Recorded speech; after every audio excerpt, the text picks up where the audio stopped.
حکیم بن طفیل تائی، اس نے حضرت عباس رضی اللہ تعالیٰ عنہ آپ کے لباس پر اور اسلحہ پر قبضہ کر لیا تھا اور امام عالی مقام کو تیر مارا تھا۔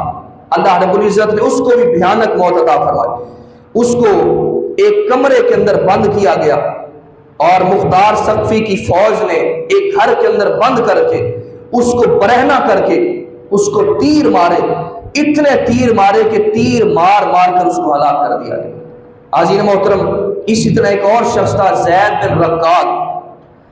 یہ وہ شخص ہے جس نے حضرت عبداللہ بن مسلم بن عقیل رضی اللہ تعالیٰ عنہ آپ کو شہید کیا، جس نے حضرت عبداللہ بن مسلم بن عقیل کو تیر مارا تھا اور عبداللہ بن مسلم بن عقیل نے سر انور پر ہاتھ رکھا اور وہ تیر ہاتھ کو کراس کرتا ہوا سر انور کے اندر گھس گیا، اور دوسرا تیر مارا پیٹ کے اندر چلا گیا، اور یہ شخص کہتا ہے کہ میں نے پیٹ سے تو تیر کو نکال لیا مگر جو سر کے اندر تیر پیوست ہوا وہ کبھی نہ نکلا۔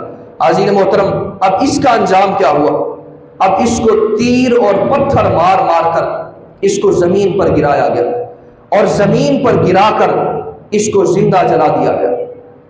یہ اس کو بھیانک اس کی موت واقع ہوئی اور اس کا دردناک انجام ہوا۔ عزیز محترم، اسی طرح